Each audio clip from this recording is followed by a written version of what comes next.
Hey footy fans, welcome to the Point of Difference Rugby League podcast. I'm your host Dave, and today I have a very special guest on the couch with me. He's played numerous competitions around the world, here in New Zealand, over in the UK and Australia, and also played at the highest level representing the New Zealand Kiwis. That's right, it's Kiwi, Warriors and Canterbury legend Aaron Whittaker. How you doing, mate? Thanks, Dave. Yeah, good. Thanks for having us. No worries, man. Thanks for giving up your time. Now, especially as you're actually on an excursion over here in New Zealand. Sure am. Yeah, ducking in and out. What brings you over here? Well, we had our 30-year reunion on Sunday. So 30 years from that big game that we beat a star-studded Auckland side. So, we got, I think Frank was saying we had about 14 out of the 17 players in that team that were actually there on the weekend. So that's pretty impressive. So that was a big day in Canterbury's league history. Oh, 100%. Yeah, no, it was amazing to be a part of, and to this day it's an honour and a privilege. Yeah. So just quickly on that, we will cover it a bit later. But was that like one of the first times you guys beat them in a big match, or was it like what's the significance of that particular game? Well, basically we had beaten them before. They're always our big brother, and they're held in high regard and. Mm-hmm. At the end of the day, we want to be as good as them, and this particular day just went according to plan, and the rest is history, as they say. So you gave them a bit of a touch-up too.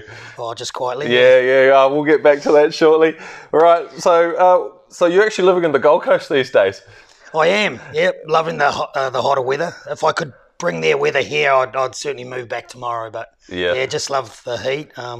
I don't really know as a kid how I enjoyed the frosty, the paddocks and the sprigs and the pretty much concrete, so to speak. But I just love the hotter weather. Yeah. Love it. Yeah, she's pretty good over in the Gold Coast. My wife and I are actually going over next year for a holiday, so we'll have to catch up for a beer when we get over. 100%. Yeah, man. It's going to be great. So let's go back to the beginning. Aaron Whittaker as a young fella.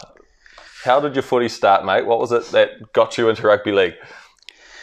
Pretty much it was in the blood, in the family. My dad was actually a rugby union player. Played for Tech Old Boys and then moved over to Linwood Rugby League. Uh-huh. When I obviously, my older brother Jeff, he played a bit as well and played for Linwood. And then obviously I come along, my sister obviously in the middle. Uh-huh. And it's been born and bred into me really. Right. From a 5-year-old. And was your dad a bit of a coach? Like, was he always like backing you to push yourself as hard as you could? Yeah, well, Dad coached many a side over at Linwood and was a pretty good coach and mentor in his day. Mm-hmm. Just full of words of wisdom really. Yeah. As you do, you pretty much just follow in the footsteps of your dad and your older brother. And nice. I didn't actually get to play at Linwood. Mum and Dad moved for work and moved over to the Halswell Oaklands area. So that's where I started as a 5-year-old. So. Oh wow. Okay. So as a 5-year-old, you're playing for Halswell, and did you play right through the grades at Halswell as a young fella? Yeah, pretty much right through the grades to the seniors. Okay. Right through the grades from 5s. Well, back then I think it was started at 8, so I started a lot younger than many, but to these days I think around about 5 or 6 is where most kids sort of start playing. So what was your first rep team that you remember making? Canterbury 8-year-olds. Wow. Where the ball was bigger than you. Yeah, and it was leather. Probably heavier than me too. It was amazing. I was just looking through some old photos the other day, and just coming across some of the people like Mark Nixon, who is a beautiful mate of mine, and helped organise the reunion. Him and I are in the front row together, and to this day we're still good mates, and it's crazy to see. There was guys in there like Craig McClintock, who I played with at Horsell, and Mike Cully was in there. So it's just crazy to look back at 8 years old to now, and you're still mates. So it's crazy. The game of rugby league is amazing.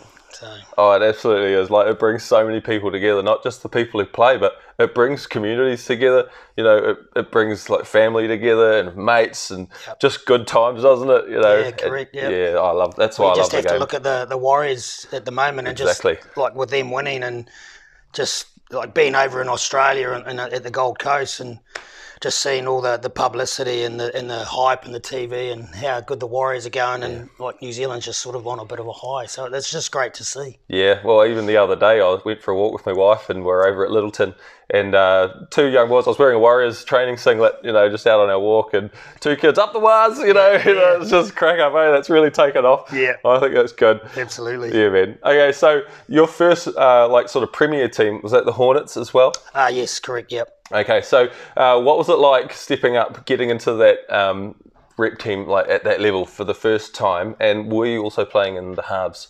Was that your position growing up? Yeah, pretty much all the way through, half or 5'8" or standoff. So yeah, for me, like to break into the Halswell side back then, like we had some amazing players, but that sort of time and era. Even the likes of Hornby, you had guys like Adrian Shelford playing. Oh, wow. Rest in peace, old 80. Yeah. You know, like Ross Taylor, Wayne Wallace, you know, Barry Edkins.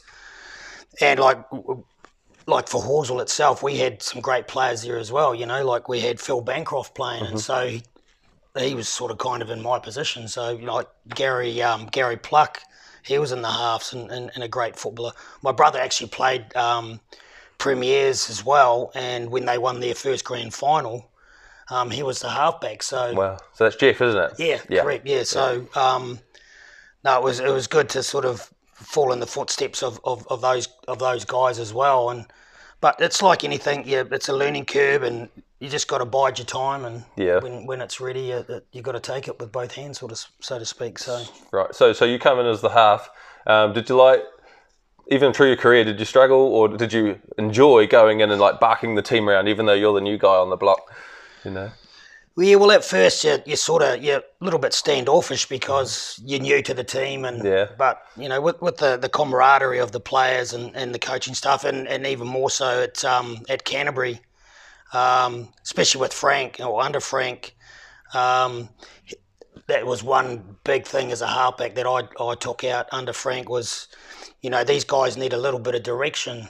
I think even one day, like, we had a bit of a break and he pulled Mark and myself to the side and he said, you know, I just want you to, you know, bark the orders. They need to know where they're going and the direction, and we need that from you guys. And that sort of stuck with me ever since. And that's because your job. You have a look at these days, like the NRL and the halfbacks they're just under so much pressure. They are.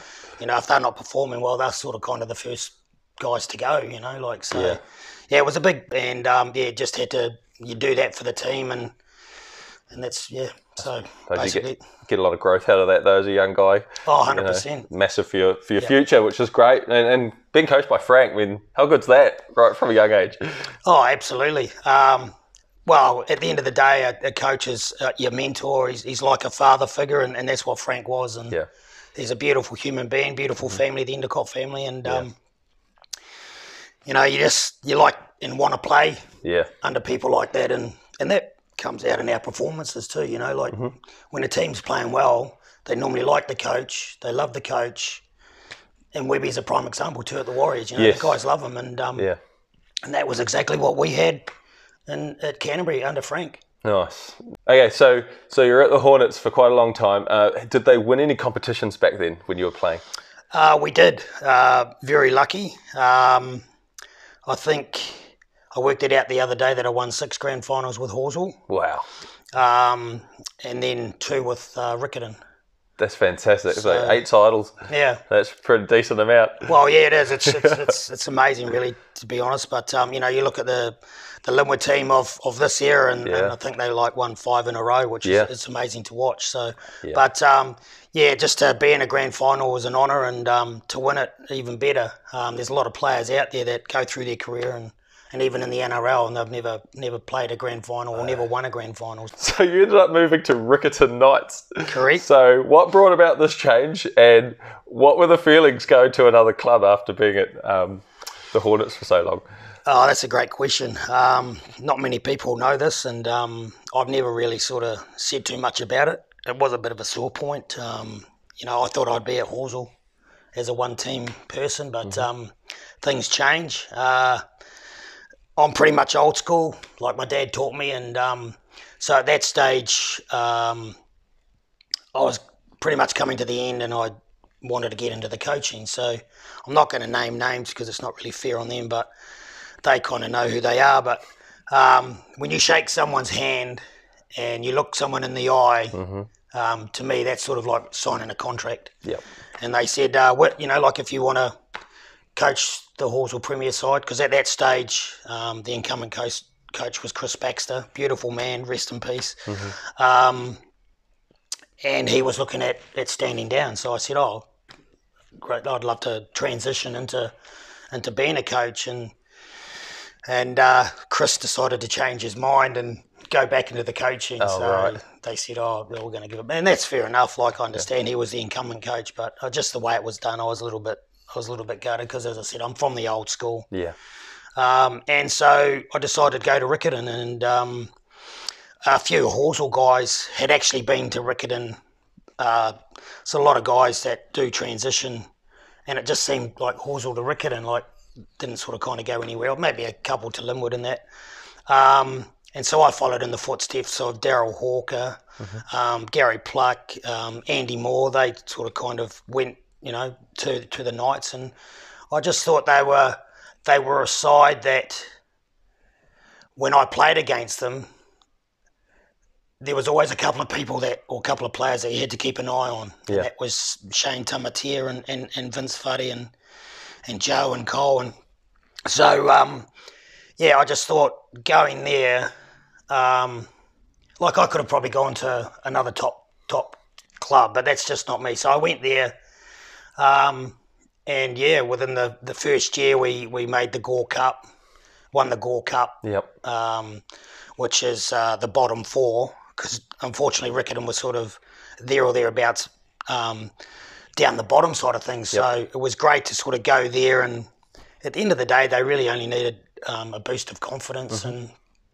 we had Jigsy Ringdale came over, ex-Papua New Hornby coach. He was our coach at the time, and he's a beautiful human being as well. And he was very similar to me in regards to fitness, because fitness is what I was all about. Yep. The fitter I was, the fitter I could be, better than my competition.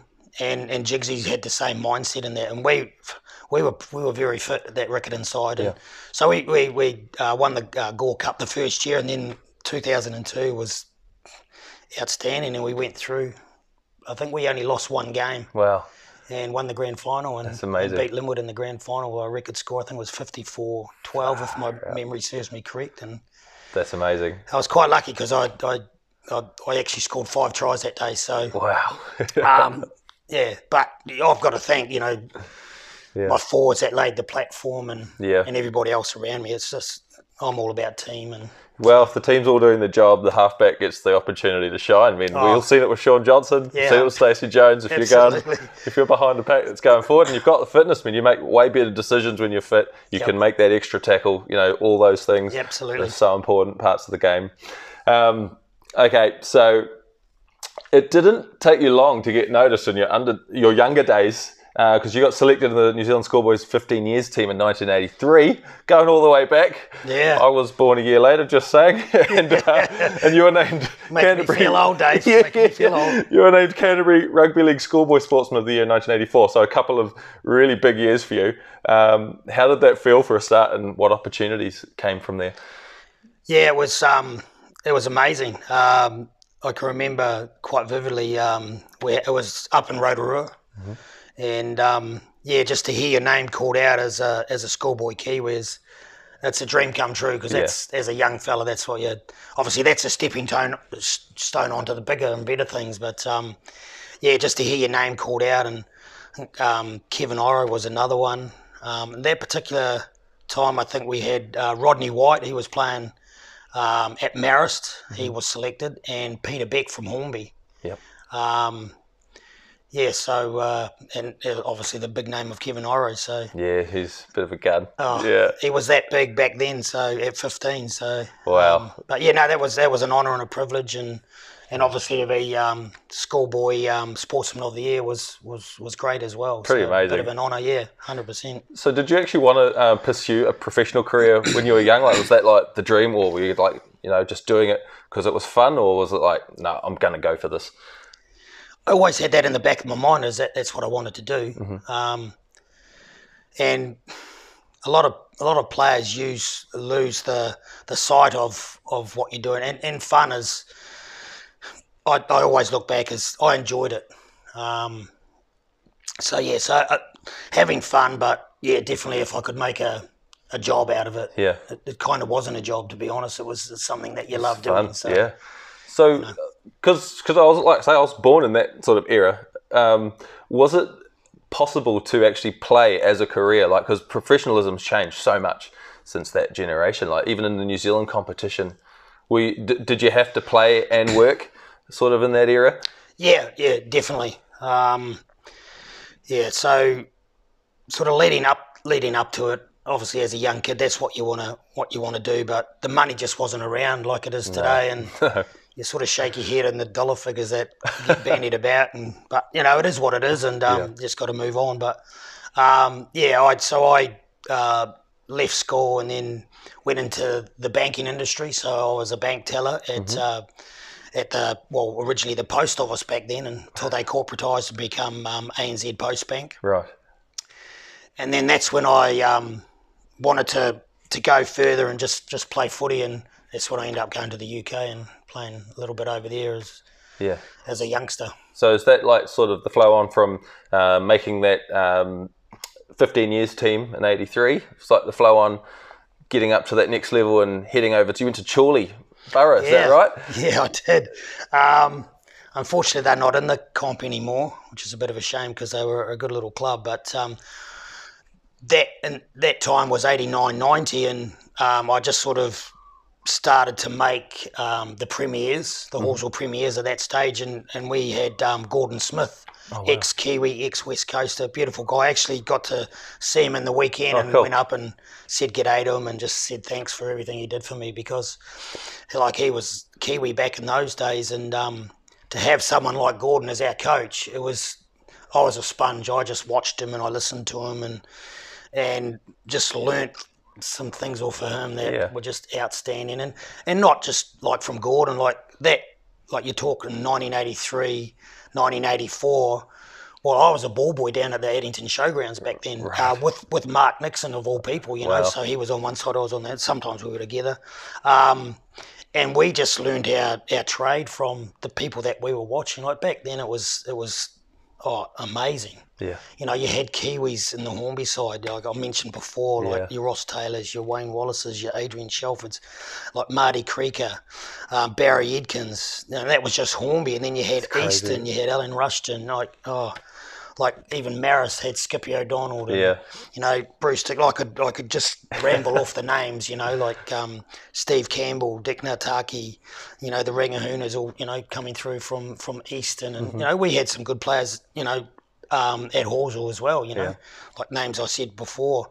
And they had a good coach over there too, and Phil Prescott, which I got to learn under as well. So, I've been quite thankful and grateful. Like, started off with Gordon as my first premier coach, and then going on to like guys like Phil Prescott and Jared Stokes, So it was like...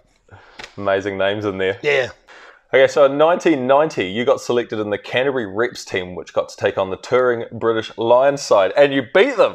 Like, honestly, how did you pull that off? And what was it like playing an international side?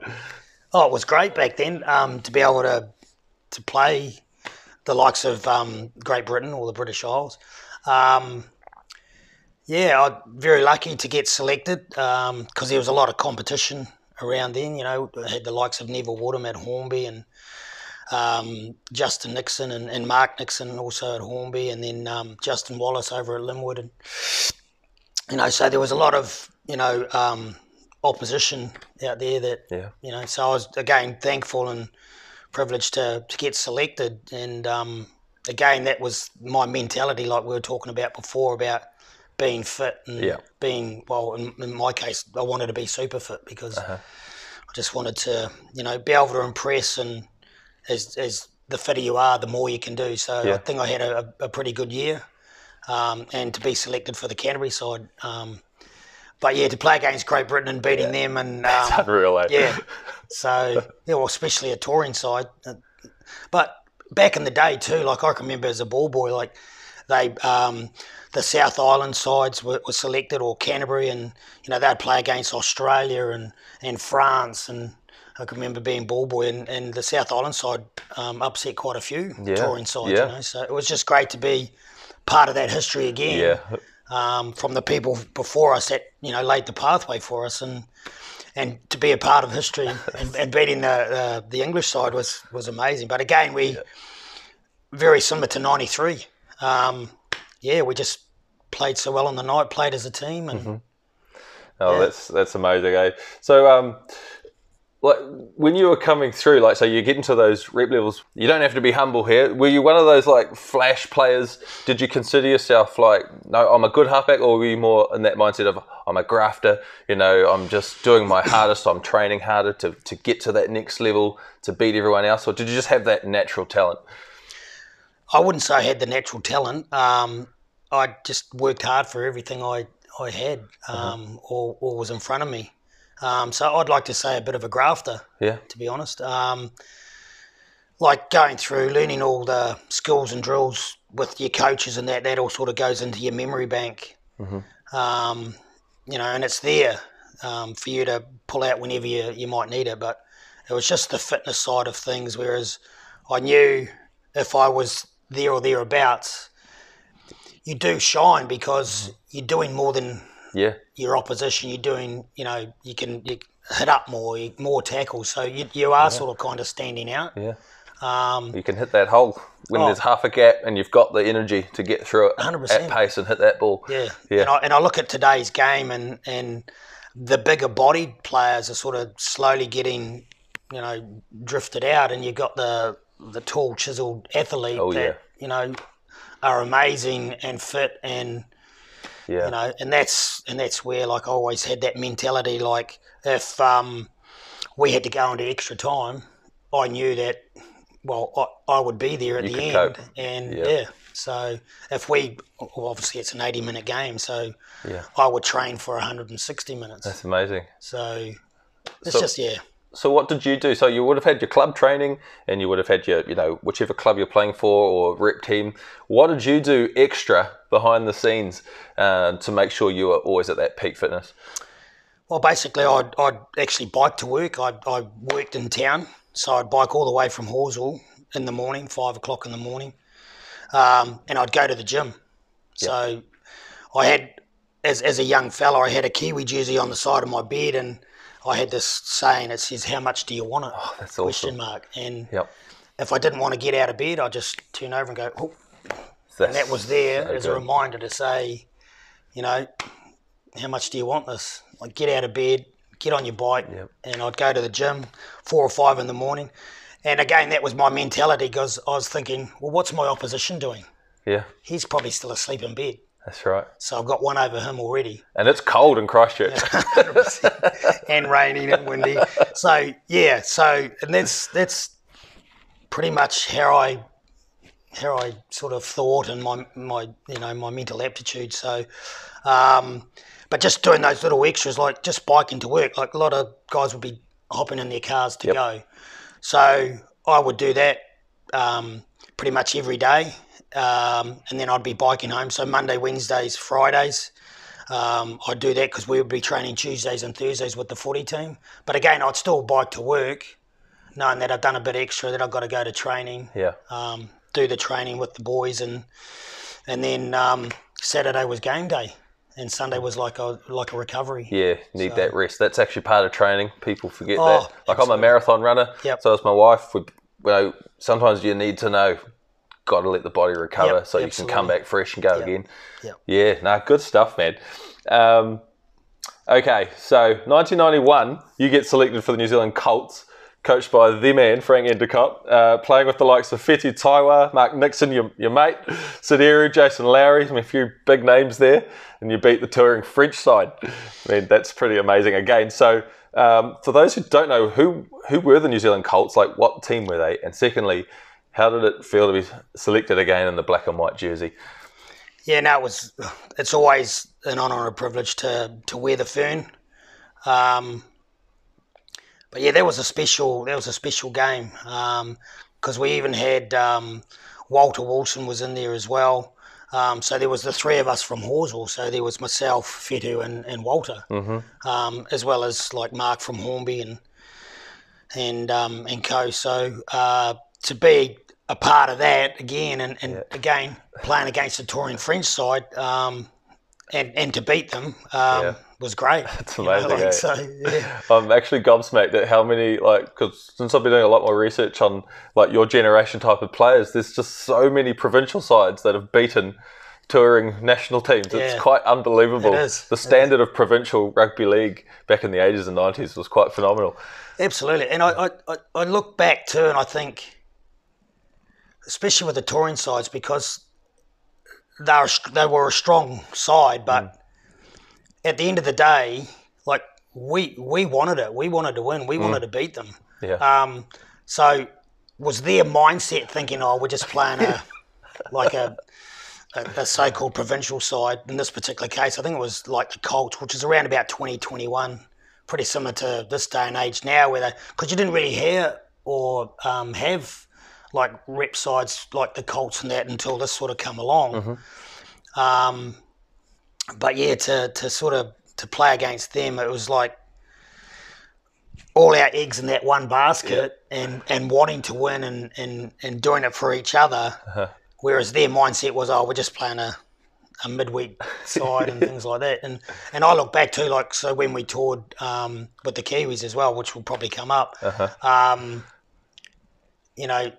Some of them would have been thinking exactly the same. We're playing against the Kiwis. Well, we're going full on, So we had to be at your peak every time. Do you remember the talk before going out on the field from the coach? Was it like you guys all fired up? Like, what was the game plan? Like, how did you guys go out? What was your thinking? Well, again, being under Frank, not too many things changed apart from the personnel. Right. And you had awesome guys like Sidiru, who's probably one of the outstanding hookers in at that time too. Absolutely. And you had big Jason Lowry, who you mentioned before, had come from Northcote. I think Maya David might have been there as well. Just all these names coming through. So, it was just amazing to be a part of that. And so cool. Okay, so you've played against some touring sides and you've beaten some massive sides already, and then you've had the opportunity to go over to the Illawarra Steelers in 1992 and make your first grade debut in the New South Wales Rugby League. So I'm very curious to know how all of that came about. Let's go right from the beginning. How did you get in contact with them? Go.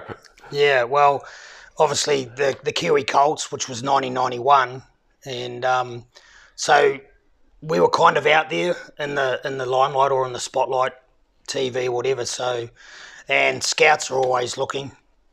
So, pretty much the side itself was going pretty good. Canterbury as well, we were going okay there. And then out of the blue, I got a call from one of the scouts from Illawarra. And at that stage, I think Mark Nixon was looking at go to Canberra. Right. So a lot of guys were starting to get seen and heard. So so Frank actually was my manager. Well, he became my manager at the time, and so he spoke to the guys at the Steelers, and next minute I've signed a contract and I'm off to the Illawarra, and it was amazing because I just met my wife now. So it was my girlfriend at the time, and so she actually came over to Illawarra with me. So, cool. Which was good to have her as well alongside me. So, It was amazing.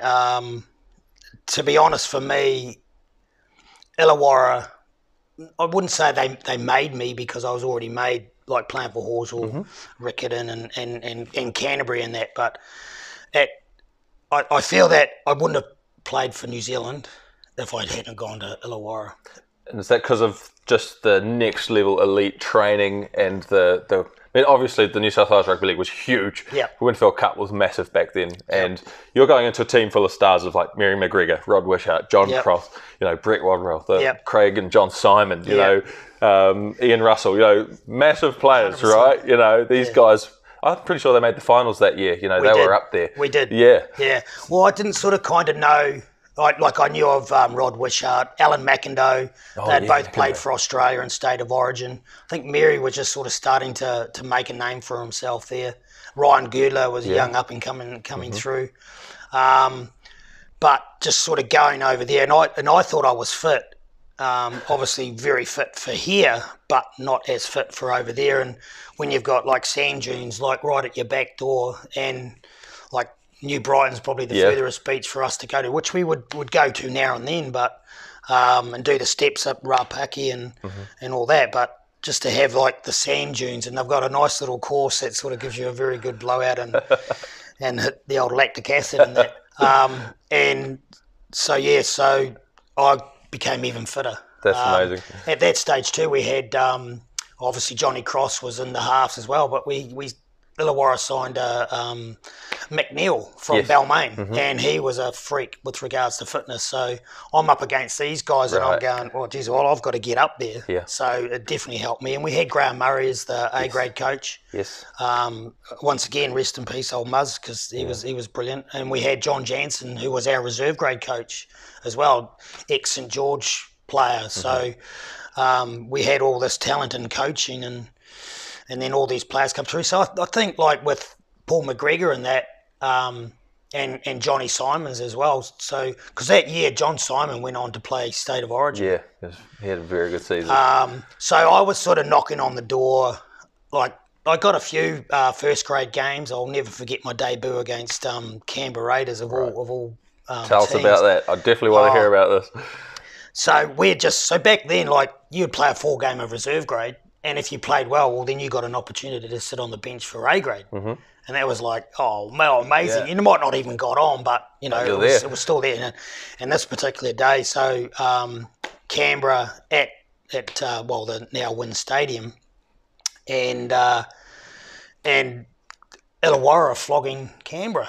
And here I am going, there's Mel Meninga, there's Laurie Daly, there's last year's grand finalists. Brett Mullins, and I'm going, oh my God. It's like a kid in a candy surreal, store. And here I am next to it, like 10 minutes to go, and Muzz goes, Whit, get on. So they arrested Johnny Simon. So I've gone on there, I'm freaking out. Thinking, there's Mel Meninga.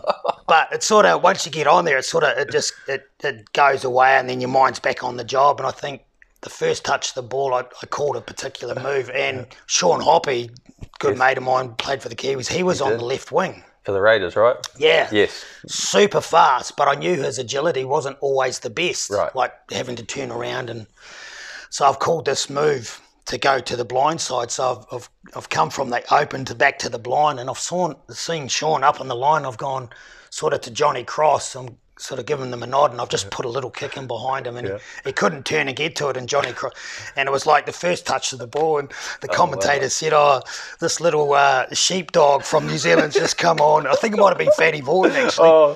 This little sheepdog, but Kiwis just come on, and first touch of the ball, and he set up a try, and I'm going, how good. Try assist on your first touch. How good is that? So it was good. Brilliant. So that was my debut at Illawarra, and it was amazing. And then that was the quality back then too. So because you were saying before, like 1992, that's when Illawarra, we played the Broncos. I think they called it the Panasonic Cup. Panasonic Cup. You guys won, didn't you? Yeah. We beat the Broncos in that. We went on to make the semi-finals that year in 1992, and I didn't make the 17, but I was part of like 18th. I was part of the squad, but I was sitting on the bench. And that was just a good learning curve in itself. Massive experience for you. And so we played St George in the semi-final, and they beat us 4-0. And we had 2 tries disallowed that game. That's right. St George went on to play the Broncos in the grand final, and that was when Steve Renouf scored 3 tries. That was an unreal match. And Left of the field. Yeah, and beat Walford. Yeah. I know the try very well. Yeah. And they beat St George like 28-4 in that grand final. So, and we could have been there, we should have been there, but. Man. So that was 92 was outstanding, was amazing. And so I ended up going back home. Like most clubs, they want to keep you, but they don't want to pay you any more money. I said, well, I've worked just as hard as this guy here, and I'm going back home if you're not willing to pay me any more money, because I bled and sweated just as much as those guys there. But that sort of made, for me, that sort of made me, especially coming up against the guys of Johnny Simons and Ryan Girdler and Mary McGregor. It gives you a nice benchmark of, right, this is the standard, this is where I need to 100%. Be. And like Mickey Neal, and a lot of those guys sort of made the name for themselves too, like Ian Russell, Ryan Girdler went on, State of Origin Australia, Mary the same. Yeah. So I came back to Christchurch after that, amazingly fit. And just at the trainings and that, I just felt I was that next level. I can remember doing I think it might have been the 12-minute test. Right. And I'd just come back from there, and I was like miles in front of everybody else. Oh, wow. And I'm thinking, I don't want to be a show pony or anything like that. So I sort of pulled my back a bit. But that sort of made me, because that then 1993 Canterbury. We beat Auckland, and that's when 8 of us got named in the Kiwis That's to tour amazing. Great Britain and France. Wow. So you actually linked back up with Halswell when you came back? Is that right? Yes, I did. Yeah, yep. Went back to Halswell, yep. And you got the halves role for the Canterbury side, which obviously you beat Auckland, so that's how it all filtered through. Yep, definitely. Well, Stokesy, Jared Stokes, rest in peace again. Too many good people gone too soon, unfortunately. But so he was our coach at Halswell in 93. And we went on to win the grand final that year with Halswell. We beat Hornby, another great derby. And it was 8-6 in the grand final. So it was an awesome, proper grand final. Yeah. So we won the grand final that year with Halswell, and then went on to play for Canterbury to then beat the star-studded Auckland side, which then helped us get named in the Kiwis. So you won 36-12, I looked up. And just to name a few names of players that I think most people will know, like Richie Barnett, Ruben Wiki, Tony Tatsupu, what a freak. Joe Vagana, Willie Poaching, Okasini, Tuamavave, Nikau, Craig Innes, Joanne Mann, that's just some of them. Yeah. And they actually pulled a few of them in from sort of outside of Auckland, didn't they? They were over in the UK, and they called a few back for the big match, and you guys still gave them a hiding. Yeah, it was amazing. For the calibre that they had, they could have picked a hell of a lot more, But we just recall that they brought Tara Nikau, and I don't know whether he was playing in Australia at the Storm at that stage, or he'd come back from the UK. Might have been. I think it was Castleford. Yeah, Castleford. Yeah. Craig Innes was playing at Manly, so he came into the centres. C.S. Solomona was playing at the Cowboys at this stage. Oh, right. So they brought him back. But they still had a star-studded lineup. They had a good mate of mine, Doc Murray, who was at the Warriors. He was a fullback. Yep. Peter Lim was on the wing. He was a big human being in the wing. They had Eva Ropati and Dean Clark were in the centres. And Clark is normally a smart half. And I'm thinking, well, that's interesting. You've got a half playing in this, which he could play anywhere anyway. Yeah. He was a brilliant footy player. But then they had not Joe Ropati, Tia Ropati in the halves with Daryl Beasley. Wow. So back in with Auckland, so Daryl, great bloke, great player too. So he was my opposition, but they could have chosen Kenny McIntosh from Northcote. They could have played Stewie Galbraith, but I think Stewie was actually playing at Parramatta at that stage. So they had a lot. I mean, they've got Auckland to pick from. You got a lot smaller pool of players down here in comparison. Yeah. And then they had Dwayne Mann playing at hooker. Yeah, freak. Who else did they have there? They had I think Vila Matautia was playing. So, like, all these names and, yeah. But at the end of the day, a name didn't mean anything to us. It was, we went into camp. Frank took us into camp and, we were a team. We were a champion team. And as they say, a champion team will always beat a team of champions. Yeah.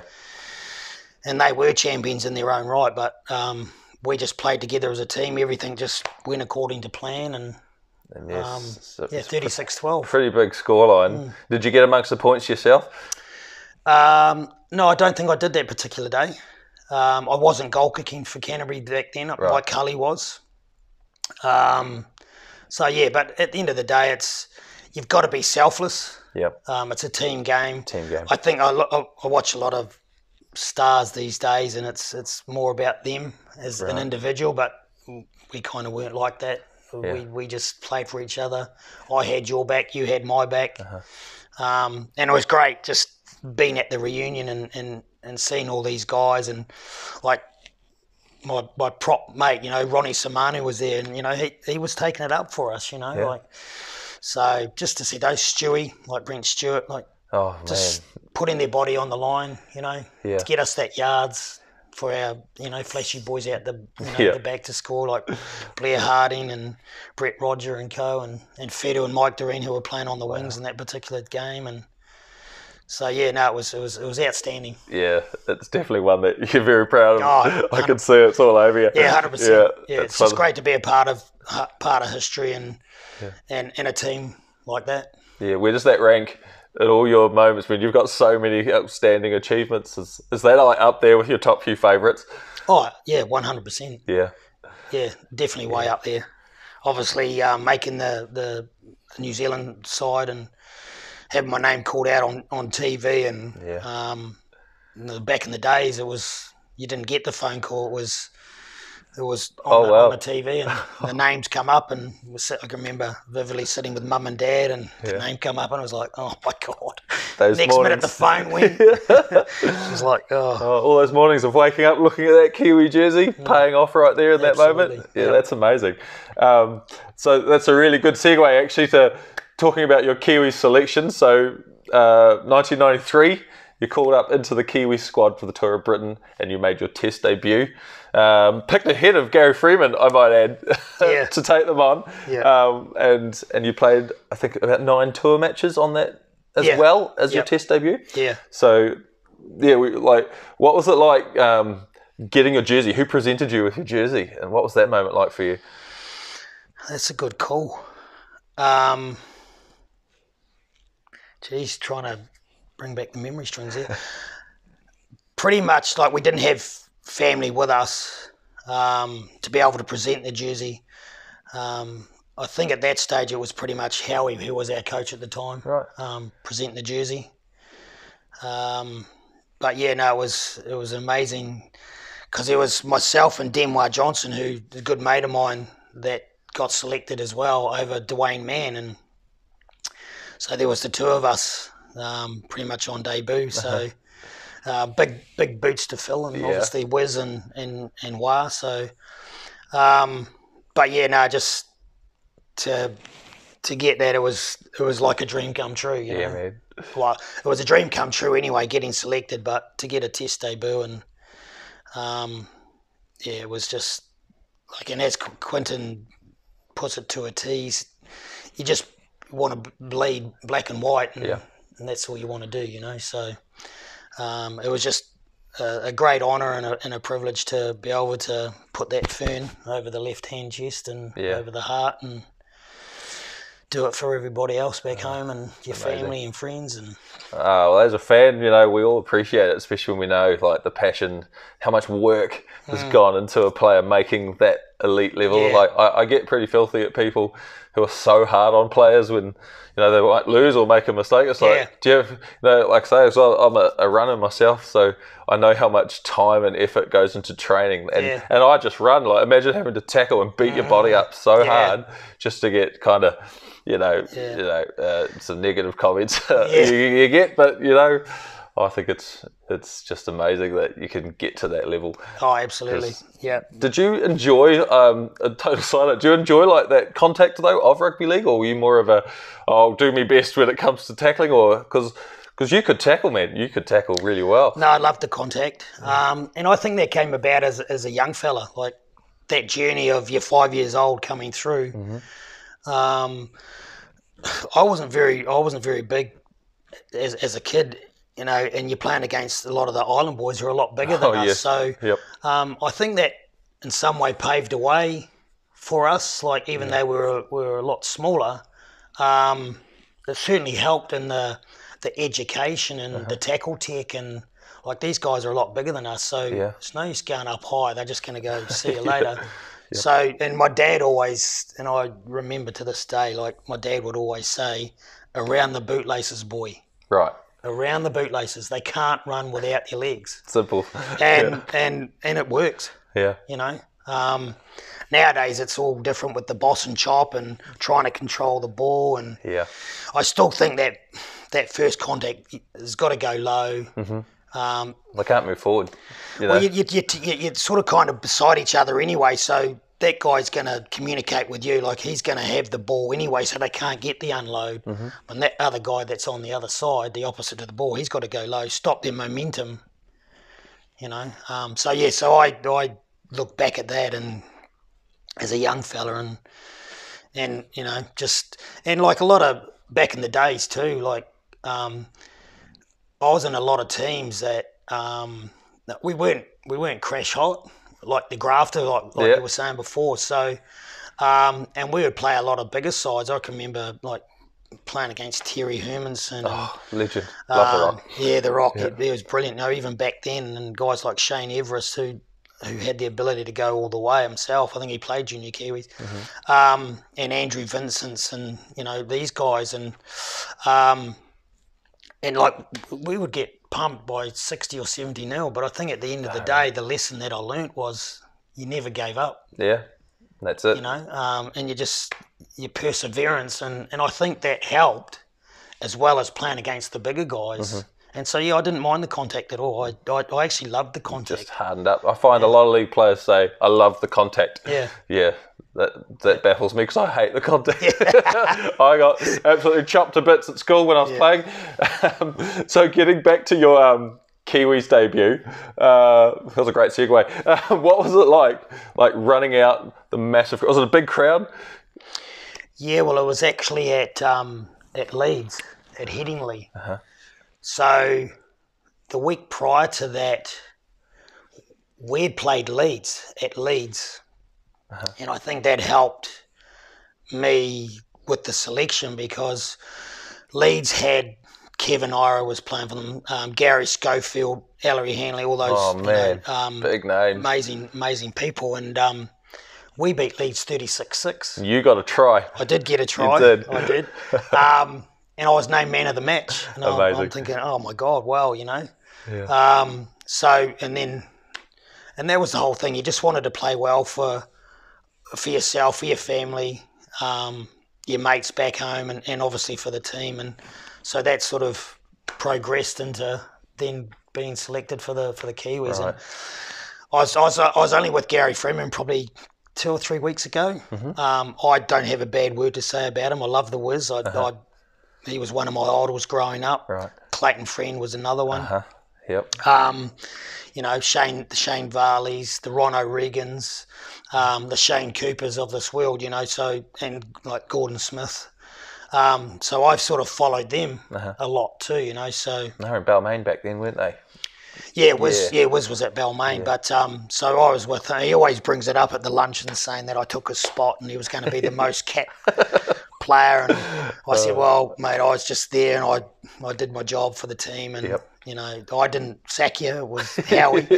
But so and because he was great, because he pulled me to one side and he says, no hard feelings. I said, well, I hope not. I said, because, you know, at the end of the day, we're here for the same reason. We want to win. We want to, you know. And he was great. He just, words of advice, you know, this is what you can expect and stuff. And I just thanked him for that. And like, because he could have gone the other way and you know, just ignored me and said nothing. So I'd take my hat off to him. You know, he's a good man. I was, and to catch up with him like 2 or 3 weeks ago to have a beer with him at a luncheon, pretty cool. Was great to catch up. Yeah, and you guys played together in the halves against Leeds in that trashing.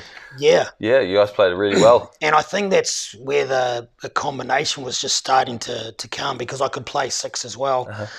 But I think they end up calling in Tony Kemp. Tony Kemp was obviously playing at Castleford with Tawera. The Leeds game, they end up calling in Kevin Iro. I think Frano Bodica was in there as well. Wow, another legend. Yeah, 100%. Far out. And that was great too, because we had Daryl Halligan as well. Oh, he could kick a goal. And like I would, like, as like kid in the candy store, so I'm staying back after doing extras with them, just even if it was to catch the ball and kick it back to them. Back in those days, we didn't have like a bag of like 12 or 20 balls. It was like we only took like 3 to training. So here I am watching these guys kick the ball, sort of photocopying what they're doing, and you know, and then just kicking the ball back, and then like they would go, and then I'd stay back and try and have a couple of shots at goal myself. So because I ended up having a kick. Actually, I think it was the Leeds game. Yeah, you did. You kicked. Yeah. Yep. And we got a penalty about 40 out, just to the left-hand side, and we were sort of looking around, and because Peter Edwards was our fullback, and he could kick as well, and we sort of looked at each other and going, who's going to kick? Because the other guys were rested, because this was a midweek game. Right. And I just said, I'll have a crack. And so we were looking at, what do you want to do? Like, we were looking at the coach for the thing, and he was going like that. So we thought he meant go for goal, but he meant kick it out. Let's keep going. So we see this thinking he said go for goal, but he's saying kick it out. Let's keep the pressure on them. Let's score some more points. So we just said, we'll go for 2. So luckily I got it over. So it was, it was good. So amazing match. Yeah, 36-6 against Leeds, and it was great. But that Great Britain side back then was pretty stacked, eh? Was amazing. Yeah, like Short Edwards, Gary Connolly, Farrell, I think made his debut. Is that Andy Farrell? Yeah. Like Ellery Hanley, Martin Offia. I can remember in the test, Martin Offia made this break, and I'm there and I'm going, I'll get him from behind, and I've dived and I've gone, where is he? And he's just gone. How fast was he? Quick. Unbelievable. So you guys went down in that test match, unfortunately? We did. We did. I think it might have been 29-10 or something like that. Pretty sure that's the score. Yeah, if my memory serves me correctly. But and I was gutted, because I think as a halfback I'd made 27 tackles for a halfback. Far out. I was just in tears because we lost. That's what it meant to me, you know. Yeah. And that's what it should mean to everybody. But, I was just gutted because I remember we lost. I sort of reflected back from it. I had a little bit of a look at it the game review, but I didn't really want to have a look at it because I threw a forward pass, which I thought, was marginal, and then I dropped the ball from the kickoff, which, sort of wanted to dig a hole, but it's just one of those things where you got to flush it and get on, and that's what a lot of the young kids these days need to do, because they make a mistake, they dwell on it for 10 or 15 minutes, they're out of the game for that long. So back then, it was just a matter of flushing it. Yeah, I'll make up for it. So, do you struggle with that at all, or were you like really good at just blocking it out and carrying on? It's something that you learn, right? And a lot of the young kids these days that with going to Australia, I stumbled across the Currumbin Eagles, a great little club on the Gold Coast. So started coaching there, and then progressed through vice president, become a trainer strapper, and that. So I'm still with them to this day. So awesome. I think coming up 15 years this year, but might be a little bit of a change of the guard there. I might get back into the refereeing side of things. So we'll just wait and see. Right. Watch this space. Yeah. That's the one. Yeah. So just talking to the young fellas and that, letting them say, hey, you made a mistake. You just make up for it. You just put your hand up, said, I've made the mistake. I'll make up for it, rather than dwell on it. And I say getting on with the now, being present, that happened. It's not going to happen again because you're not going to make it happen again. You're going to make up for it. And that's why I just sort of tell the young fellas of this day, because they just dwell on it and they've lost the next 15, 20 minutes of the game because they're worried about that mistake that they've just made. Right. So and that's the mindset. More. Yeah. Yep. Right. So you actually had 2 more test caps for the Kiwis against Papua New Guinea. Yeah. What was it like? Because you were picked for your versatility and coming off the bench in both matches, and you won both. Yes. What was it like going to Papua New Guinea for a start? It was to be honest, it was amazing. It was amazing. I look back now and see how far Papua New have come, and they've got a team in the Q Cup, and they're doing well. But back then it was crazy because they just love the game so much. They are just passionate people. It's like a religion over there. It's crazy. Yeah, like as a young kid being in the Kiwis, it was like wow, but I'll never forget travelling up to a game and like we're in our minivan and the van's just shaking like this from side to side and they just love the game of rugby league over there, and you would hear your name being called out and I'm going, how the hell do they know me? Like it was more like Wiki, Lomax, and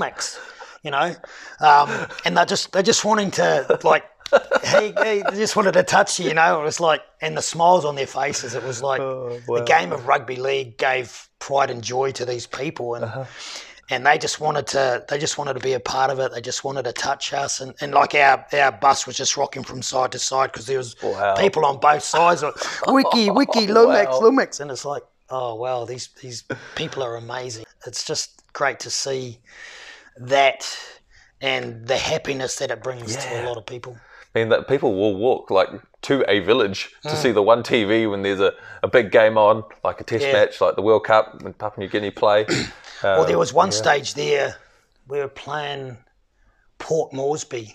No, I lie. We were in Port Moresby and we were playing the Kumals. And I was on the bench, and then next minute everyone said, "Get down." I'm going, "What are you talking about?" Because over there are a lot of rascals. And they just love the game too. So they're up in the trees trying to get the best advantage that they can see. And they got into the ground. Well, the policemen have got like the German Shepherd dogs, and they've got these massive big batons. And so next minute the tear gas went off. And so we're playing this game. So we've got these towels. I've got a photo of it back home in my photo album of us on the ground with towels over our head. Because this tear gas went off in the middle of the game. Like, where do you get that from? I'm going to need that photo. Oh, that's amazing. Yeah, oh, wow. It was crazy. But it was a great experience because we had a couple of... we were supposed to go to Lae, or we played in Lae. I think Goroka had Rabaul had the earthquake. The volcano. Right. So we couldn't go and play there. So we played a couple of midweek games against the Port Moresby Vipers, and then obviously a couple of the test matches. But it was a great experience. Yeah, I'll tell you another story too. This is so funny.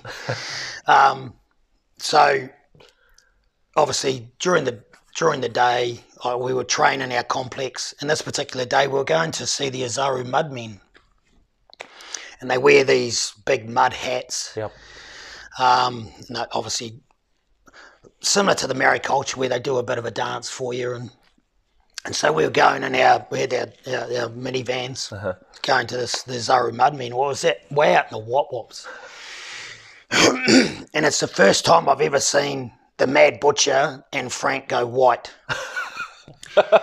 And we're travelling over. Next minute we get pulled over, and the bus driver goes to our manager. I think it might have been Laurie Stubbings at the time, or Richard Bolton. The rascals have just they had these massive big machetes, and they had pulled us over, and they said they want money or else they're not going to let us through. Wow. So Frank and the Mad Butcher go white as. I think Gordy Gibbons was there too. And we're going, what the hell was going on? So they we kind of knew what was happening, but they sort of kind of didn't let on to the rest of the guys. But we just saw these guys with these massive big machetes and thinking, what's going on here? Because they come out of the bamboo or the cane crops, and so we all sort of, and they gave them, you can go through now. So we went through. We still went, like, we're a bit shaken, but like everything's okay. And so we ended up going to the Ozaro Mudmen and watching the dance and stuff like that. And I remember, because back then they gave you like a little kiwi fern, and it was like a little badge, a little lapel, and we were given like a few each. And I can remember giving this little kid my kiwi fern, and the look on his face was just priceless.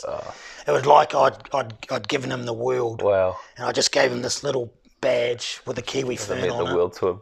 Man, yeah. Wow. And they just loved it. But it was a good experience. Very cool. And that's a true story. That's so cool. It was like a lot of people don't hear of things like that. But it was something that's just stuck in my mind. I'm just seeing these guys come out of the sugar cane with these machetes and going, what's going on here? They must be just working, like cutting the sugar cane down. And it was, pull over. You need to give us some money to get through. Yeah. That's why I had to ask what it was like about the country first. Yeah. Because I just had this feeling like it's not the safest place if you went on your own. Like being in a team environment would definitely much safer. No, I think we stayed at the travel lodge, and even around the outside, like it was all fenced pretty high, and it had all the wire around the top. We pretty much did laps of that as part of our training, apart from when we went out and did a bit of a field session, but.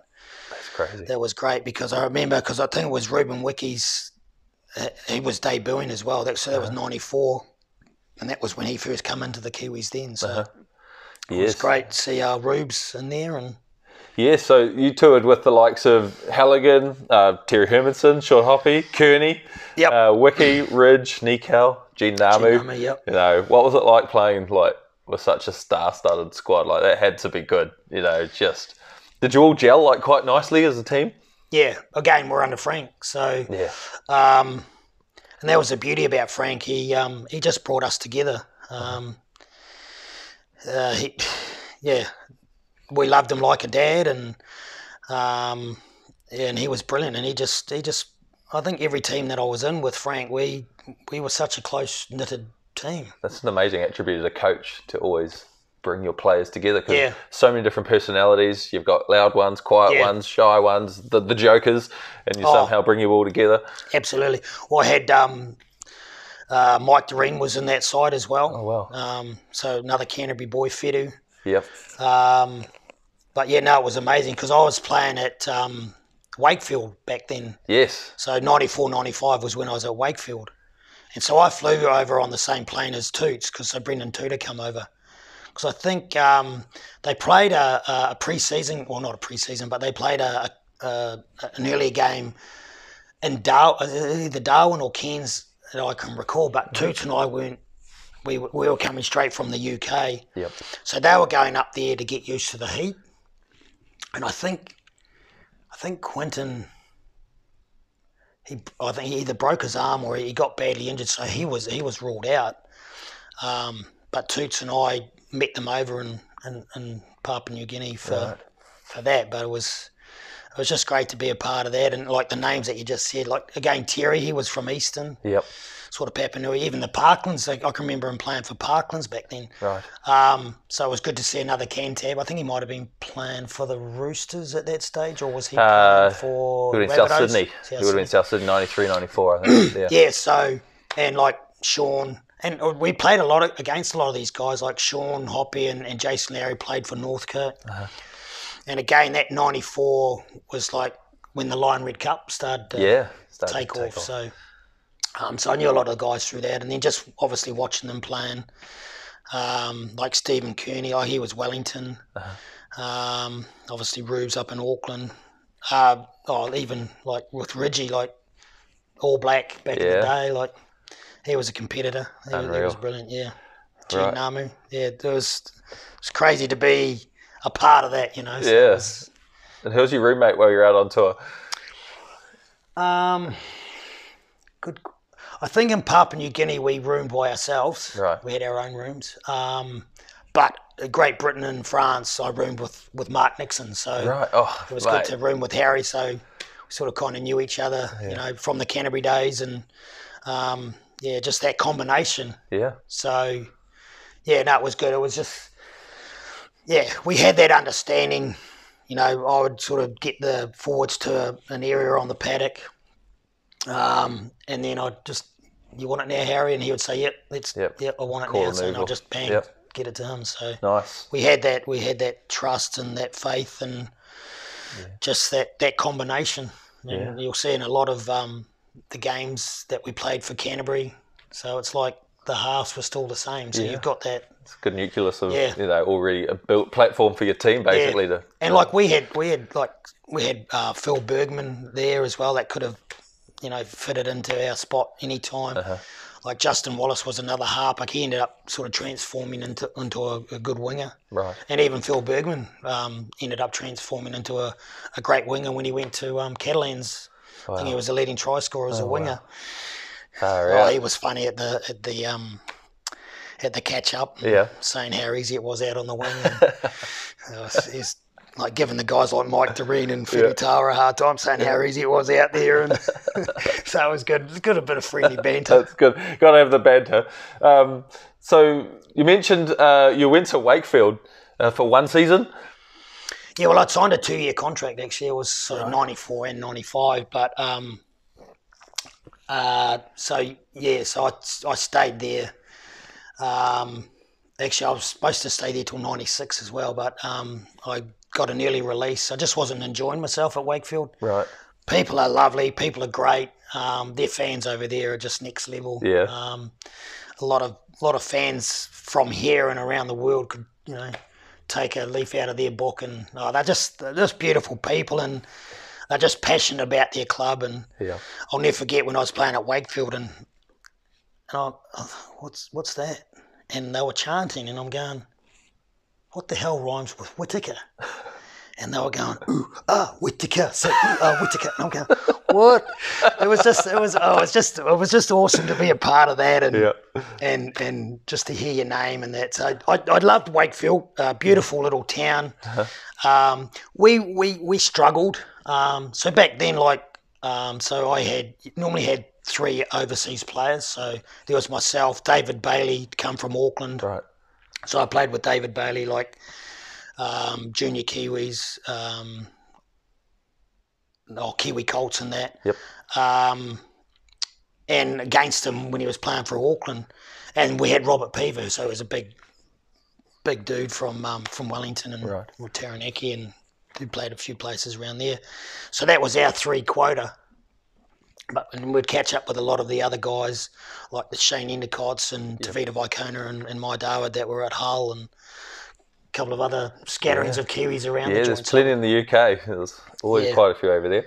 So, it was just good to have those 3 Kiwis there. And so basically we were there and we were going okay, as a prime example. So I think they were a little bit backward then, not like the clubs as such, because it was always like if you weren't playing for Wigan, Leeds, Bradford at that stage were had the Paul brothers. Yeah, and St Helens. Crazy, and St Helens. Yeah. But the rest were always fighting for that promotion relegation. Yeah. And we weren't down the bottom, but we were okay.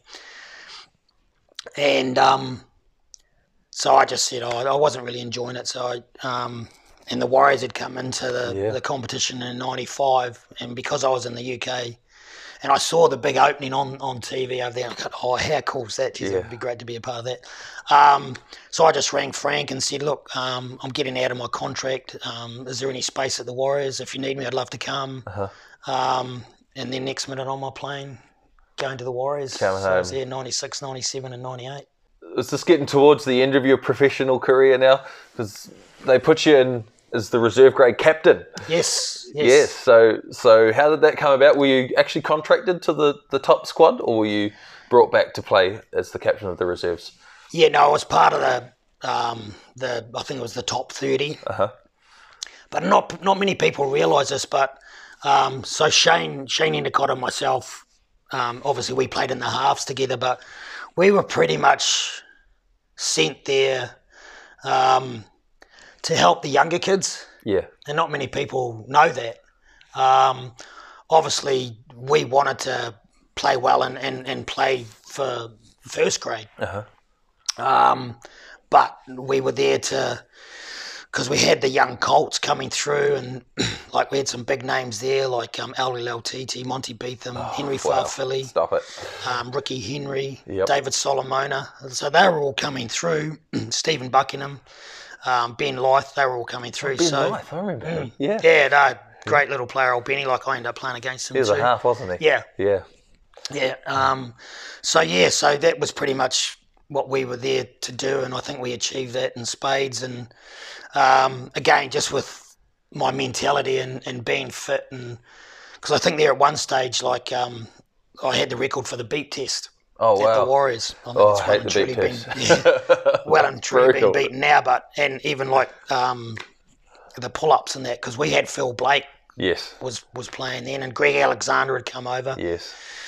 So yeah, it was always like a competition, and I was sort of there as sort of like halves, as you said before, like being a bit of a utility. So I could play a bit of hooker because I thought I was pretty much going to go there as a hooker as well, and put a little bit of pressure on Dwayne and Sid. Yep. And so we were there to help the younger fellas out, and hopefully they looked at us and our work ethic and going, well, this is what we need to do. And a lot of them knew it anyway. Like Monty was just streaks ahead of everybody else as well. Like he loved his fitness and that as well, and with his boxing background too, with his dad and that. But it was a great time and loved it. Yeah, that's so cool. So you captained the reserve grade. You went all the way to the grand final that year against Cronulla, and scored a cracking try too, running onto that perfect ball, slicing through, getting around the fullback under the post. Yeah. How good did that feel? Like, what a moment. Yeah, it was again looking back and seeing that, but I would have changed that any day for a win. But, for sure. Yeah, we lost 14-12, and they had a star-studded lineup too, and just getting that nice little short ball from the Chief, from Tony Tumavavi. Yep. Just running that short hole, because he sort of up and over and had his hands free, but it sort of got us back into the game because we were down 6-0, I think, at that stage, and it got back to 6-all. But like we had Nigel Wanganara in the side, and he scored a beauty of a try. And Hydro, amazing. Yeah. Amazing.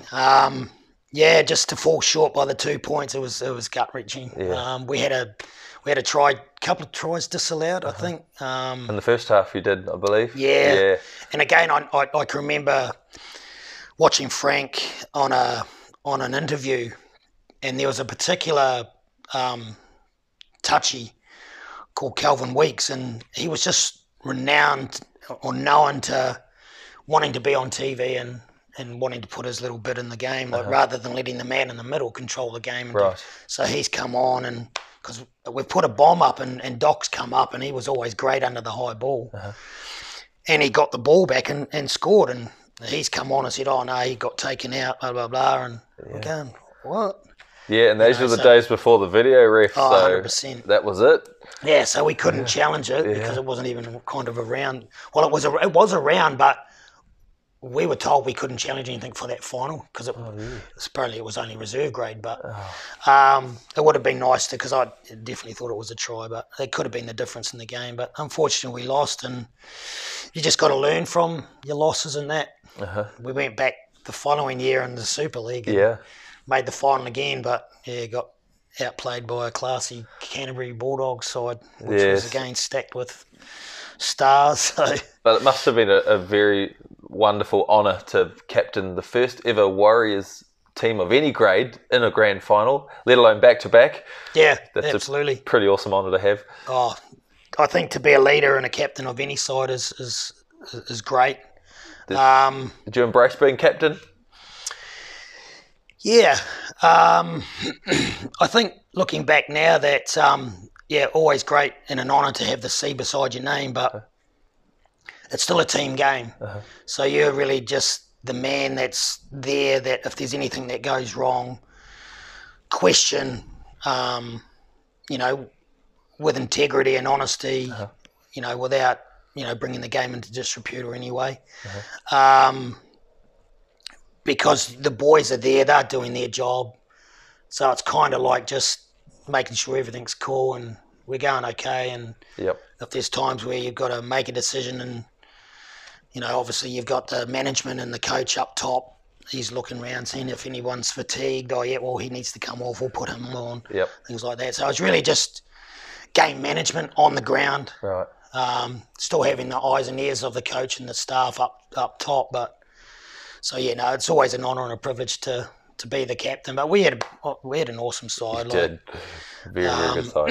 In a game, I'll always revert back to, like with Frank, and no matter what team he had, whether it was Canterbury, it was the Kiwi Colts, it was the Kiwis, it was the Warriors. Yeah. Just something about the man where, and like his coaching record's pretty outstanding if you have a look at it. And again, we played for each other, and that comes back to the man himself, Frank. So I've got a good question. So the Super League came along in '97, and that was an absolute dark time for rugby league. How did that affect you as a player? Like, did it affect you in a great way? Because there was like mental amounts of money being thrown around that's never been seen before in the game. Like, how did it sit with you? Where were you at? Yeah, well, unfortunately, I was at the back of the queue when they were giving out the money. But in saying that, it was really weird being a part of the whole thing. Myself and Jason Mackey, who was at the Warriors at the time, we were going to go to ARL. Yes. And no one sort of knew that, apart from the people in the background at the ARL. Interesting. We'd sort of kind of, like Ridgie was at the helm, pretty much running it. Cause I could imagine. he was the first one when they were handing out the money. So, but no, in saying that, it was all good. And we sort of took an oath as a team that we would all go to Super League. Yep.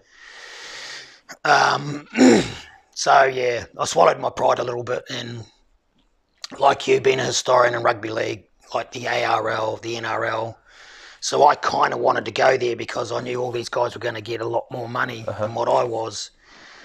But I wanted to be loyal to the game. Yeah, I mean, that's a big part of why the game is still around now, thanks to the Newcastle Knights, who they didn't even know they were such a crucial part of the war, with the Johns boys, Paul Harrigan signing with ARL. That was massive. Well, and that was all about loyalty. Especially Paul Harrigan, I would say he's probably one of the more important pieces of the puzzle.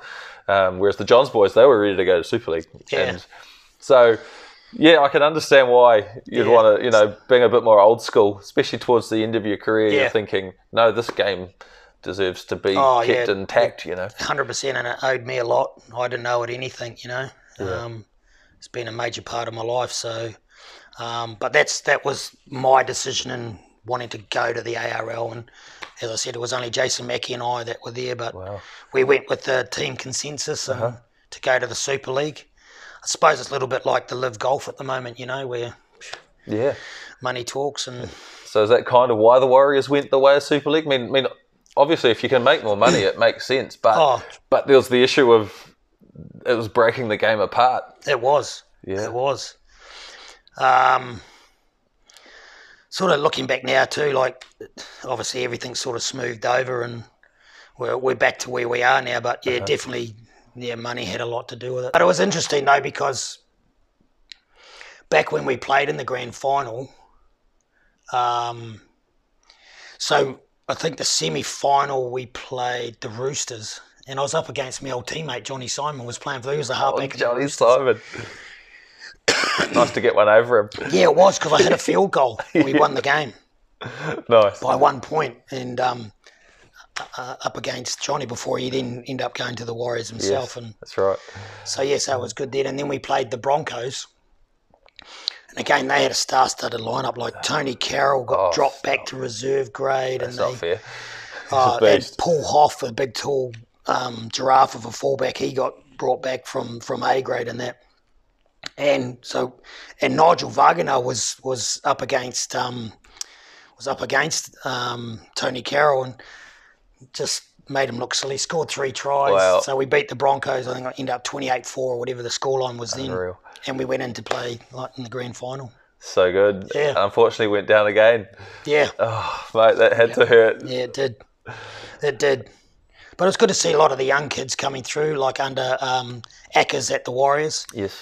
I can remember going to the grand final when we had the 20s reserve grade and A grade all in the grand final. Yeah, that's pretty impressive. Going and watching that. And, Ackers did a great job with the young kids coming through. He was amazing with them, and they won a few grand finals. A lot of ex-players I've met, maybe not top level, but I've met over my years through working with people, have all mentioned John Ackland as such an amazing coach. Oh, absolutely. Of the younger guys, and just so talented. Yep.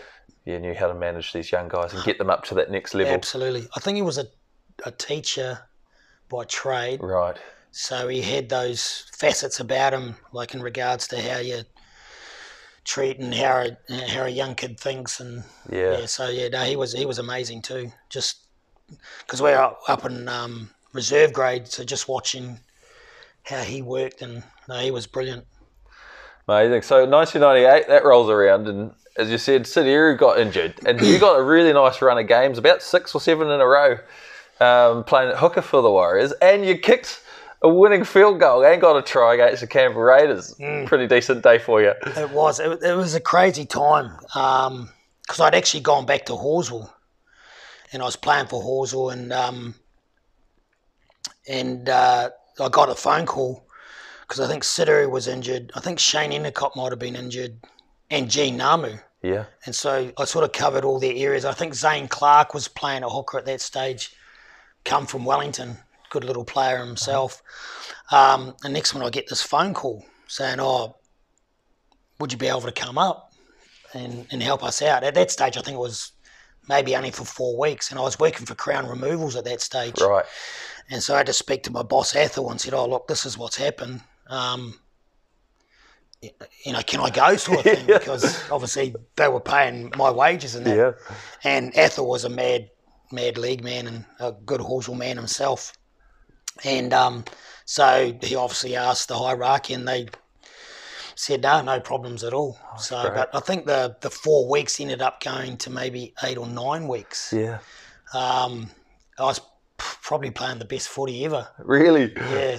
But the thing was, I'd come from Halswell, and I thought, shit. I knew I was fit, right? So I had no problems there, but I'm saying I'm fit to play in the Canterbury comp with Halswell, but shit, I'm playing in the NRL. Yeah. So I went up there. I don't know if I'm the first person, but Bobby Lanigan banned me from the gym. Oh, really? Because I was in there as soon as I got up there, I was straight into the gym. I was on the rower doing the 12 1-minute intervals and just doing all these extras, and Lano's gone. Every time Lano saw me, I was in the gym, and he said, "What?" He says, "You're overdoing it, mate." I says, "Lano," I said, "I know my body." Yeah. I said, I'm playing in the NRL next week. I said, I've got to be up to that level. I've just come from club footy. So, but he still banned me. So I just went to another gym. But yeah, it was a crazy whirlwind bloody 9 weeks. So my wife and I, we were staying out at the airport and just like in a lodge out there.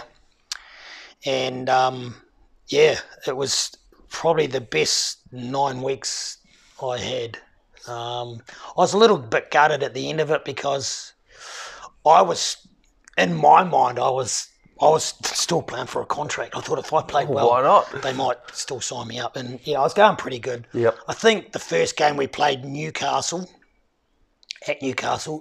John's brothers. Wouldn't have gone so well. No, we didn't. We didn't. I'm thinking, oh shit, they brought me up. We've lost. Yeah. And but then it just got better and better. And I can remember we beat Canberra at home. We got ripped off a little bit. We should have beaten Parramatta at Parramatta. We had 2 tries to slot. I think they beat us 14-8. Ooh, close match. But we had 2 tries disallowed. I think Right. Steve Kearney had a try disallowed, and that would have put us back in the game. And that was when Parramatta had Jared McCracken playing for them. Oh, what a beast. Aaron Raper was playing for them. Johnny Simon was there that season. Yeah. 98. I think he was. Yeah. He come to the Warriors the next year, halfway through 99. I don't think he was playing this particular game. I think Jason Bell was in the halves. Right. What about Jason Smith? He might have been playing. Yeah, Jason Smith was playing. Yeah, well, I think Jason... was a gun. Played 7 and Smithy played 6. So we played them and then, so we ended up playing Canberra. I'll never forget, and it's probably one of the most pleasing games to be a part of, and one that I'll remember forever and a day, along with my representing New Zealand. But we played Canterbury at Belmore. Never beaten them there. Right. And crowd's pretty vocal, and if you know the ground, and you come out, and I've got sort of like the cage area where you walk through, and I think the first 10 minutes, Jerry Seru got sent off. And he's not a dirty player anyway, so but he got sent off this particular game, so he was gone in the first 10 minutes, and then partway through the game, Ridgie got sin-bin for 10 minutes, so we were down to like 11 men at Belmore playing Canterbury. It's star-studded lineup, and I can remember this day because I ended up busting line. I was playing hooker because Sid and the boys were injured.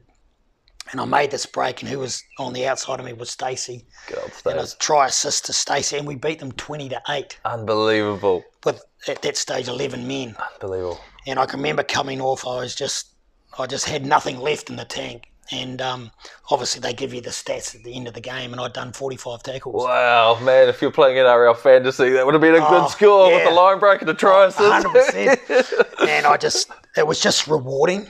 Yeah. You know, it was just one of the most rewarding feelings I'd had.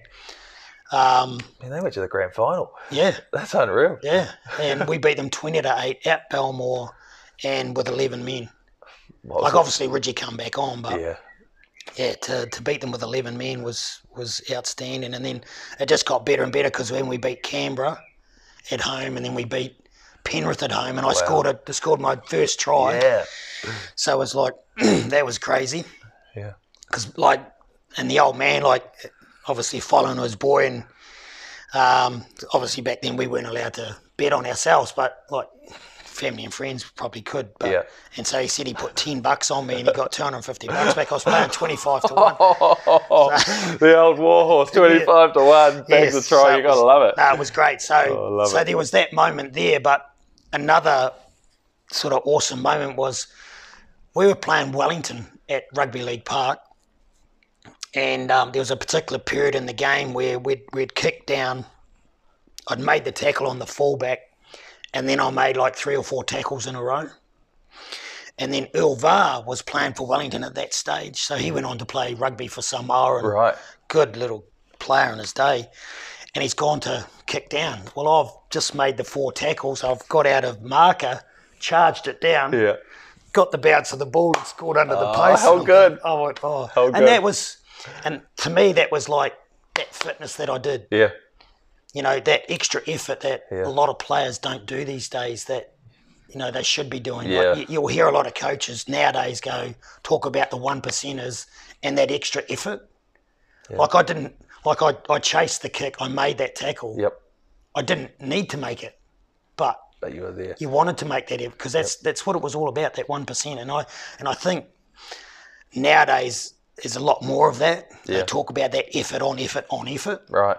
But that was back then in 1989, 1990, 93, I remember Phil Gould once said when he was coaching the Panthers, he said he would give $100 to a player if they'd played the ball, if they scored a try, because they were backing up the next play, if they scored a try off their own play the ball. Yeah, absolutely. Yeah, because it's that extra effort. It's so easy to just get up, play the ball, and then just carry on. Yep. But that was his thing. So that was something that I always thought of too, just doing that extra effort for you, for the team, because if I'm up there and I've made that tackle, like obviously you've got your job to do, and nowadays there's a lot of left to right. You know, I'm on the left-hand side, you're on the right-hand side. So you're thinking, I've got to go back home to my left-hand side, which I think I was back then on the left. And so I made that tackle, but then they haven't come back yet. So then the guy at marker, he's going to have so I can have a go at him, and which I had. You know, I made the tackle on him, and then I made the next tackle. Wow. You know, and then I got the charge down. So wow.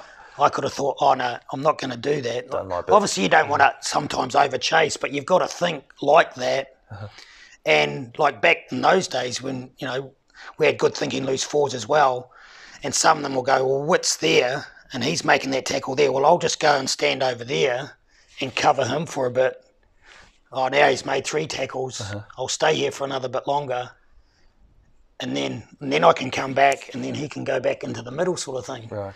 So, and that's, a lot of people, you know, don't see that and don't understand that side of things, but that was just the way we, you know, we preempted things and looked after each other in that way.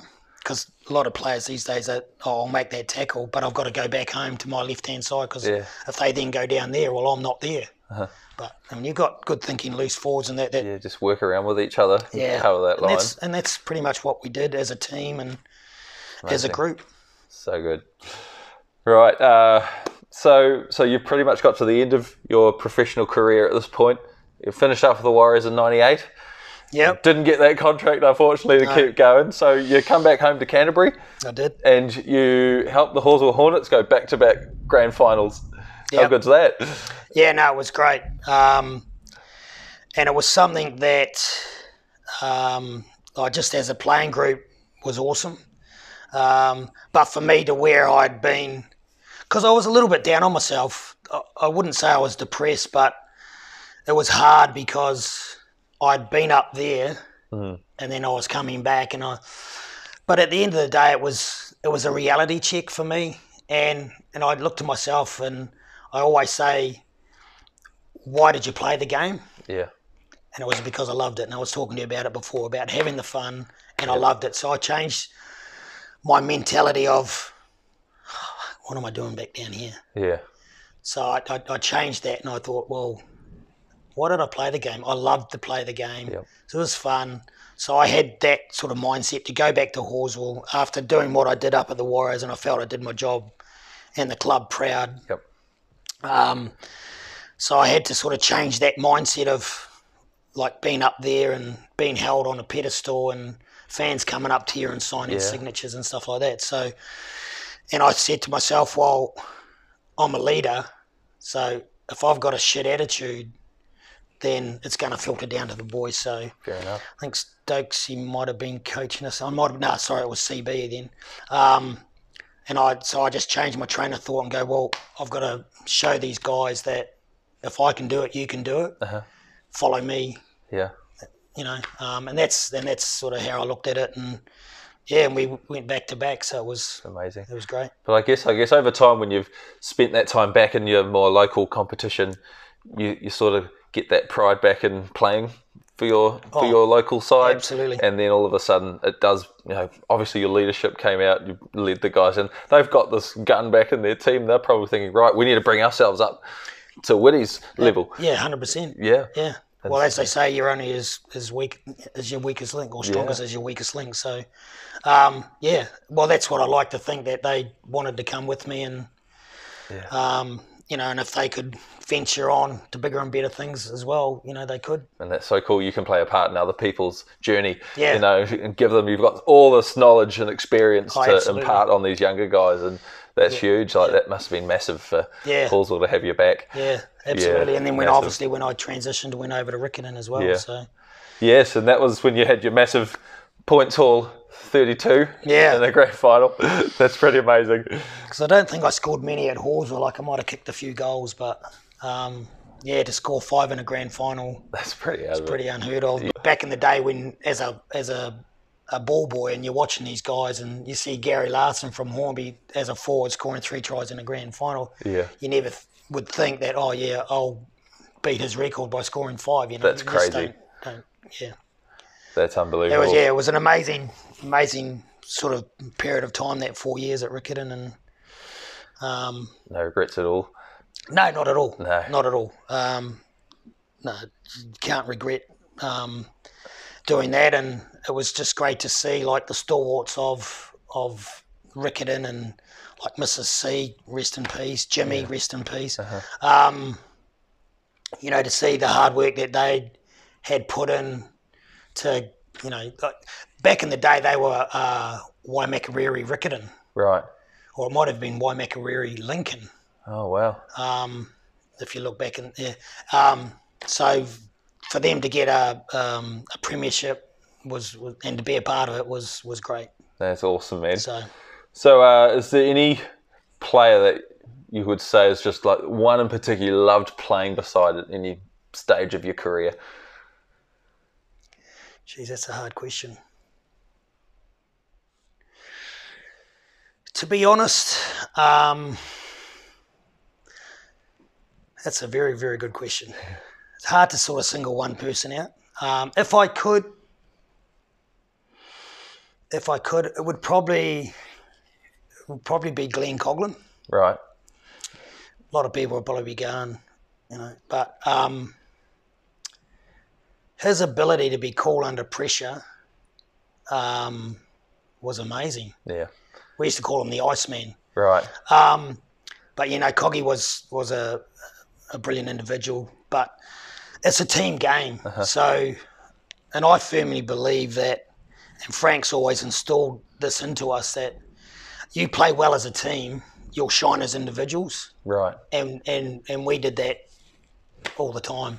That's you know, so and everybody contributes to their job on the field, from 1 to 17. So, you know, it's hard to single like any one person, but if I could, it would be him. And awesome.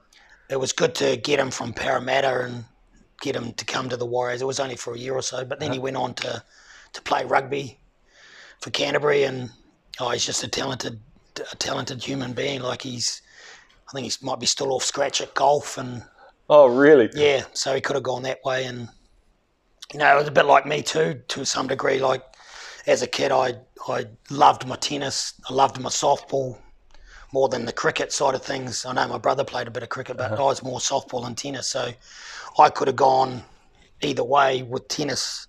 Played for Canterbury in both, so so I could have been like that. But like Coggy was just an amazing athlete, no matter what he did, and it was just good to have someone at the back that could control everything. Walter Wilson was another one that was brilliant at the back, and when they were in the same team, like Walter would go to the wing, and then Coggy would be at fullback, but you know, without a word of like everyone that every team that I played in, you know, I can't thank, you know, my fellow teammates enough. You know, at the end of the day, we're all going to battle together, we're all going to war together. Bleed for each other. Yeah, absolutely. Amazing. Darren Avery's another one that, you know, that comes to mention, and he's living on the Gold Coast as well, so we get to see him all the time, and him and Beth. So it's great to still have that, you know, that relationship, even though we're not in New Zealand anymore, to have it over there. So, but yeah, like just I'm thankful as a halfback for what my forwards did for me and laid the platform. And I didn't understand it as much until I moved into hooker. Right, yeah, busy position. Yeah. But just to be in the forwards. Yeah.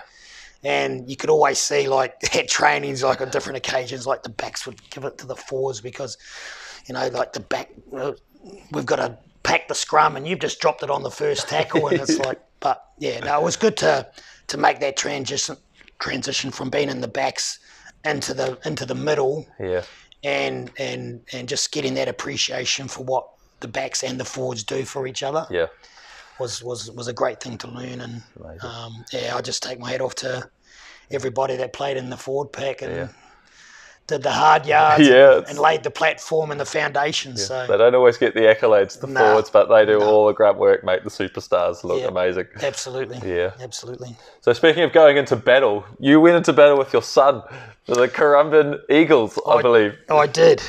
Tell us about that. It was an amazing feeling at the time. Yeah.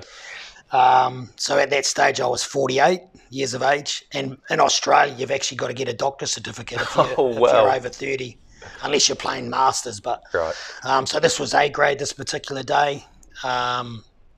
And to play with my son who was 18 and I was 48 was the best feeling ever. Proud moment for a dad.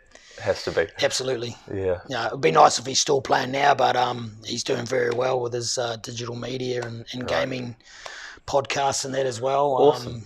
He's doing very well with that. Unfortunately, he's just had a knee reconstruction, so you could blame that on me with the bad knees, but he did that playing OzTag. In touch rugby league, so so still being involved, but so he's had that operation now. But no, it was the best. Yeah, you'd ask anybody like Corey Laurie played with his son, and I'm chatting to him in a few days actually. He's coming on the podcast. Yeah, well, I always hit him up about because he's an amazing guy and what he's done for the Hornby Club and still playing now. I still give him a hard time because I was 48 when I pretty much stopped playing. And so I said, you still got 5 more years to go, Corey. But he goes very well. And he's very well loved and respected in Canterbury. Yeah, people love him. 100%. So there was a question from Brad Crombie on the former International Greats Facebook page. How satisfying was it blindsiding Gary Freeman over the try line when he was mouthing off? Now, I actually don't know this moment, so I'm hoping you do. Yeah, I do very well. Wiz actually brought it up the other day because a good mate of mine, Damien Tell, we went to the luncheon together, and Damien ended up doing some work at Wiz's place, and Damo sort of gives me a hard time. He reckoned that you blind shotted him. I said I didn't blind shot him. I said it was just one of those things. So it was 1995, and it was a New Zealand residents team, a New Zealand 13, were playing the 95 World Cup side, and it was at Mount Smart. And so I was playing 6, and my good mate Phil Bergman was playing 7. So I wasn't actually up against Gary that night. Bergie was. And it sort of come under papers, and they were saying that they were going to, just blow us off the park and everything like that. So we had a lot to prove because we wanted to go to the World Cup in 95. Mm-hmm. So it ended up being just a big grudge match, and it was their warm up to the World Cup. And I think first 10 minutes, I think Johnny Lomax gets sent off for the Kiwis because we had big Jason Lowry playing for us as well. And so Johnny ended up getting sent off. And it was a pretty tight contest. They ended up beating us 20 points to 6. I do remember scoring a try in that particular game. But this particular incident that you're talking about, so Bergie and Wiz were, as mouthy halves normally, they were at each other the whole game. Yeah. And anyway, Wiz has made a break and he's gone through and he was scoring a try. So he sort of come around that way, and I'm over here and Bergie's over here, and they're just still having a go at each other, and I'm thinking, geez, Wiz isn't going to put the ball. What's he doing? Like, he was still, it was a bit like the Michael Witt with Cameron Smith. Oh, put the ball down, son. Yeah. But Wiz was holding on to it for a bit longer, and I'm sort of like, I know it was sort of like a quick second, but I'm going, is he going to put the ball down? I'm thinking, so I'm still running as if you do to go behind the post, thinking Wiz is going to score the try, and I'm going, and so he's obviously caught Bergie, and he's sort of given Bergie a bit of a mouthful, and Bergie being Bergie, just giving him a mouthful back, and I can't repeat what he sort of kind of said. And then next minute I've just come running, and I've hit him with everything I've got, but as I've sort of hit him and his momentum's come back, he's sort of come back with the ball and he still scored the try. Oh, no. But, so... But a fun shot, though. Oh, yeah, it was. There wasn't any malice in it. I just, oh, he's not going to put the ball down. I've got to try and stop him. And yeah, and we talked to Frank later on, and he said if you had driven him over the touchline and he hadn't scored, he probably wouldn't have gone to the World Cup. Far out. Big moment. Yeah, so, but, so that's the incident he's talking about. So that's a great story. But yeah, Wiz always give me shit because I've been to a few of his luncheons and that, and he always gives me shit about that and saying that I dog shot at him. I said, well, if you'd have put the ball down in the first place, it would never have happened. And then he says, oh, you know, you took my cap from it was going to be the most capped Kiwi in history. I think Ruben Wiki ended up beating his record anyway. But so he always gives me stick at the luncheons about that. You're his nemesis. Yeah, but as I said, and that's why I said to you before that I've got the utmost respect for him. And as I said, he could have gone the other way when I took his test spot, but he didn't. He's an awesome human being, and I've got a lot of respect for him. Awesome, mate. Okay, so 2 fun questions to finish with. What's your favourite TV show? I don't really watch too much TV at the moment. I used to love the A-Team. Right, there we go. Yeah. What you talking about? You know, Mr. T. Loved the A-Team. Yep. Dukes of Hazzards was up there. Yeah. But in this day and age, getting a bit older, I don't kind of watch too much TV. I watch a lot of KO and watch a lot of the footy replays because I'm normally either coaching or strapping when the games are on, and I don't get to see many of them. So right. But yeah, I'd have to say probably the A-Team and good stuff. And the Dukes of Hazzard back in the day. Great shows. Okay, last question. If you were on death row, what would your last meal be? God. Well, hopefully I wouldn't be on death row. What's your favourite food? You know, my mum and my wife make an awesome lasagna. You get on with my wife then. That's your favourite. Yeah. Just melts in your mouth. So yeah, I would have to go the chicken lasagna with mushrooms and melted cheese and. Yeah, I can actually taste it now. Oh, how good! Yeah, that would be my last meal. So my mum and my wife can make a very good pasta, and I used to obviously have it before a game, doing the carbo loading side of things. So, big tick for the wife and the mum. How good! All right, that's awesome, mate. Well, thank you so much, Aaron, for coming on the show and just going through all your career. It's been absolutely fantastic for me as a fan and massive. I love the history of the game, and I just appreciate you old boys and appreciate it for what you've done for the future players and just for the Kiwi jersey. A great player of the game. So thank you everyone for watching. This has been Aaron Whittaker. I've been your host, Dave, and we'll see you next time on the Point of Difference Rugby League podcast for Kickoff. Full time.